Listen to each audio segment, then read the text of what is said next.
Hey there, I am jumping on in here. Wanted to connect you with our 13-week cash forecast. And this will help you reach your six-figure net income goal that hopefully you've already set to reach by July of 2021. So I'm going to share my screen and I'm using an Excel spreadsheet. And I want to show you how this works. So hopefully you can see that. All right, so the way the spreadsheet works is you put the weekly, like here's your work week. So this starts with this week and it goes on out for 13 weeks. So 13 weeks is like 90 days. It's a quarterly forecast by week. And the green color is where you input information. The other colors are calculated.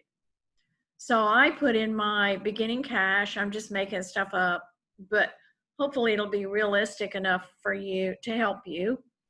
So I put $5,000. This is how much money I have in the bank for my business, and I'm projecting $2,000 a week for this week and next week, and then $3,000, and then $4,000, and then $5,000. So I'm expecting my business to grow incrementally.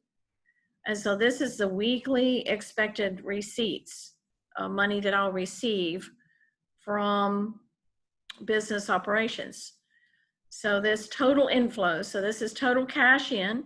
And like if you had one product line and another service line and another program, you could forecast. Actually, I've got some hidden cells here. So you can forecast different types of cash in separately up here. For simplicity, I've only included one sample revenue stream. All right, so for the services that I provide, my cost is roughly 33%. So I changed this formula to be revenue, as B9 is revenue or cash in times 33% times a -1. So I want to deduct my cost of goods sold. And you'll see all these are negative numbers. So this is 33% of the cash in number, which was B9 was right here, which we just talked about. So see how this is 33% of this number, 33% of this number.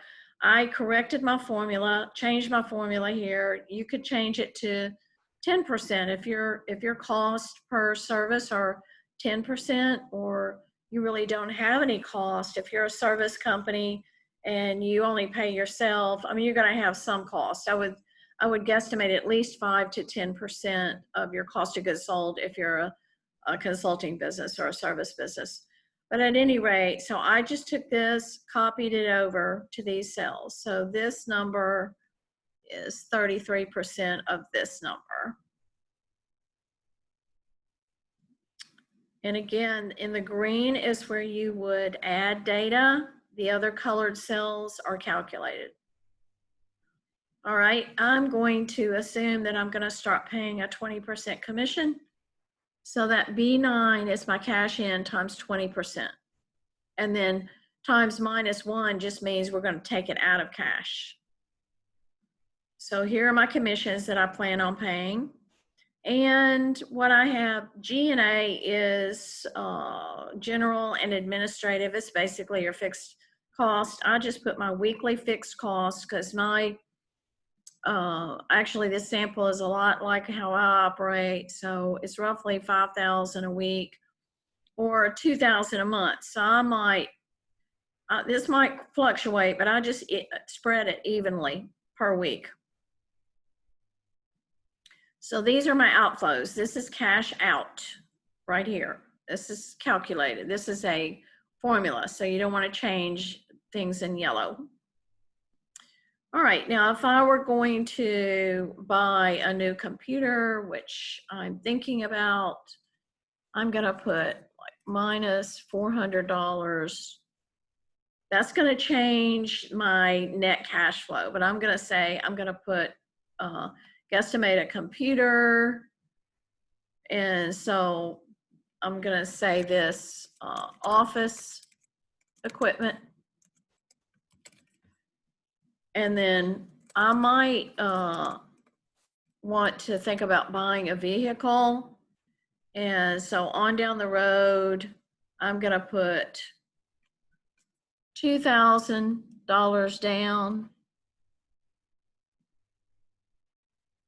And then I'll start making payments. So I'm just kind of making this up as we go. So this is an additional cash outflow. These are investments in the business, which is cash out. At this point, I don't think I'll have to borrow, but I'll show you in a minute how to look for how much I might need to borrow. And what I want to do is draw $1,500 a week out of the business. So that's, to me, that's reasonable. That's $6,000 a month. That's $72,000 a year. That's a modest dividend to pay a shareholder, as long as you obviously have the cash to do it. So here's my adjusted cash balance. So after cash in less cash out, this is how much money I have left in the bank. And then you see how this was a negative because I bought that vehicle. And probably what I need to do is go back in.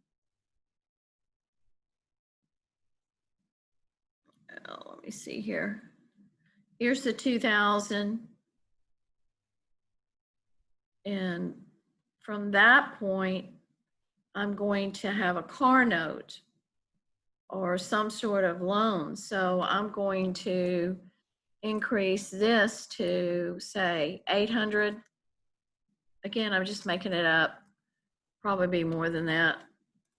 Let's go ahead and do like 950. Copy that over. So that's going to be the rest of the year. My expenses or my cash out are going to increase when I buy that vehicle. So I want to account for that.